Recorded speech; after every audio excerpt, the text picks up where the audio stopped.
मित्रांनो नमस्कार. माझ्या मॉडर्न गोट फार्मिंग चॅनलमध्ये मी आपले मनापासून स्वागत करतो आहे. मित्रांनो, जर चॅनलवर माझ्या फर्स्ट टाईम असाल तर चॅनलला सबस्क्राईब करा आणि जे ऑलरेडी माझे चॅनलचे सबस्क्रायबर आहेत त्यांनी माझ्या चॅनलची माहिती आपल्या शेतकरी बांधवांना किंवा जे शेळी पालन करण्यासाठी इच्छुक आहेत त्यांच्यासाठी माझ्या चॅनलची माहिती द्या. तर मित्रांनो, मी आज एक असा व्हिडिओ बनवत आहे की ज्यांच्याकडे चारा व्यवस्थापनामध्ये स्वतःचा असं चारा नाही आहे किंवा दुसऱ्याच्या ह्याच्यावर अवलंबून राहावं लागतं आहे, तर त्याच्या संदर्भात मी आज एक व्हिडिओ बनवत आहे. सर नमस्कार. हां नमस्कार. आपलं नाव सर? सुनील. पूर्ण नाव सांगा. सुनील पिराजी शेडबाळे, राहणार चिंचवाड. बरोबर. सर, आपण हे जे कापणी केला हे ॲक्च्युली काटावेल म्हणतात का? हां काटावेल.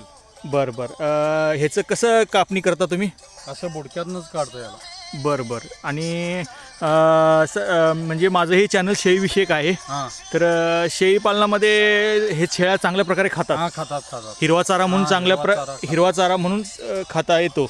तर मित्रांनो, हे तुमची स्वतःची शेती आहे? स्वतःची नाही, करायला घेतलेली. बरं. तर मित्रांनो, असं पर्याय की ज्यांच्याकडे शेळी पालनामध्ये शेळ्या आहेत पण त्यांना चारा व्यवस्थापनामध्ये अडचणीत असेल तर असं हे शेतावरनी आपल्याला बांध असतात, या बांधावरनी ही अशी वेल असतात, काटेवेल.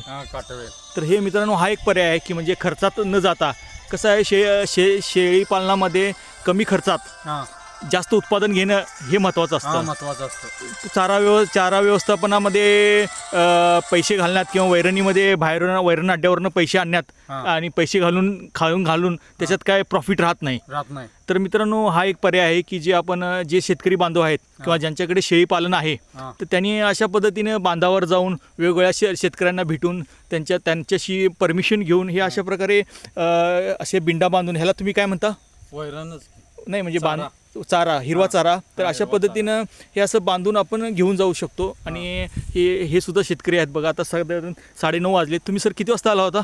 आम्ही 9ला चालतो. अर्धा तासात कापून सगळं हे पूर्ण बिंडा कापून तयार केला. हे रोजची ॲक्टिव्हिटी आहे. बरं. तर मित्रांनो, हे अशा पद्धतीनं आहे. तर आपल्याला दररोज अपडेट राहावं लागतं कारण जनावर आहेत, लाईव्ह स्टॉक असतो, त्यांना रोजच्या रोज हिरवा चारा द्यावाच लागतो. आणि ज्यांच्याकडे पर्याय नाही आहे म्हणजे अशा पद्धतीने सुद्धा युवा वर्ग म्हणजे शेळीपालन करू शकतो की बाबा आपल्याकडे चारा नाही आहे, चारा व्यवस्थापनामध्ये आपल्याला ह्या अशा पद्धतीनं हे वेलवर्गीय वनस्पती किंवा हे जो चारा असा उपलब्ध होतो, तर चारण्यापेक्षा किंवा आपल्या दिवसभर शेळ्यांना घेऊन फिरण्यापेक्षा तर ह्या सरांनी काय केलेलं आहे, सकाळी हे येतात, अर्धा तासात हे असं पिंडा बांधून आपल्या शेळ्यांना घेऊन जातात. तर मित्रांनो, अशा पद्धतीनं हे सर्व आहे. तर शेतकरी बांधवांना माझं रिक्वेस्ट आहे की चारामध्ये जास्त पैसे इन्व्हॉल्व किंवा चारा वैरण अड्ड्यावर जाऊन खरेदी करण्यापेक्षा आणि पैसे घालून जनावरांना घालण्यापेक्षा हे अतिशय मुबलक प्रमाणात उपलब्ध राहतं आणि फक्त आपल्याला वेळ द्यावा लागतो. आणि आता अर्ध्या तासामध्ये ह्यांचं दिवसभराचं वेळापत्रक झालं, म्हणजे चारा उपलब्ध झाला फ्रीमध्ये, काही न करता. त्यांनी सायकल आणलेली आहे बघा, ही सायकलवरून आता घेऊन जाणार. तर म्हणजे ट्रान्सपोर्टेशनचा कॉस्ट कमी म्हणजे काहीच नाही. त्याच्यानंतर हिरव्या चाऱ्याची पण कॉस्ट काहीच नाही. आणि ह्यांनी फक्त अर्धा तासामध्ये वेळ दिलेला आहे. सर, आणि इतर वेळी काय करतात तुम्ही? आता कामाला जायचं, भाजी तीन काढायला शेतातच सर्व, म्हणजे दिवसभराचा वेळ आणि तिकडे घालवता. तर मित्रांनो, अशा पद्धतीनं व्यवस्थापन झालं पाहिजे, दिवसाचं वेळापत्रक झालं पाहिजे की अर्धा तास वेळ हा आपल्याला हिरव्या चाऱ्यासाठी आणि जो काही इतर वेळ मिळतो. आपण कसं करतो शेळीपालनामध्ये, आपण दिवसभर वेळ देण्याचा प्रयत्न करतो, पण एवढी पण मॅनेजमेंटमध्ये एवढाही वेळापत्रक आपल्याला देऊन चालणार नाही. थोडा वेळ सकाळी आपल्याला हा एक अर्धा तास त्यांना चारा व्यवस्थापनामध्ये दिला तरी चालतो. आणि मित्रांनो, कसं आहे, आपल्याला मी बऱ्याच व्हिडिओमध्ये सांगतो की शेळीपालनामध्ये 70% खर्च हा चाऱ्यावर होत असतो आणि चारा जेवढे जास्त पैसे घालू तर ते आपल्याला शेवटी नफा राहत नाही. तर हे अशा पद्धतीनं माझं रिक्वेस्ट आहे की शेळीपालकांना की सकाळी असं फिरत थोडंसं सायकल घेऊन आपण बांधावरनी जे असतात तर असं बांधावरनी फ्री असं सर्व हे आपण असं जे काही काटे वनस्पती असतात ते खातात. आपल्याला काय शेळ्या चारायलाच घेऊन गेलं पाहिजे असं काही नाही आहे. थोडा वेळ अर्धा तास देऊन आपण हे करू शकतो.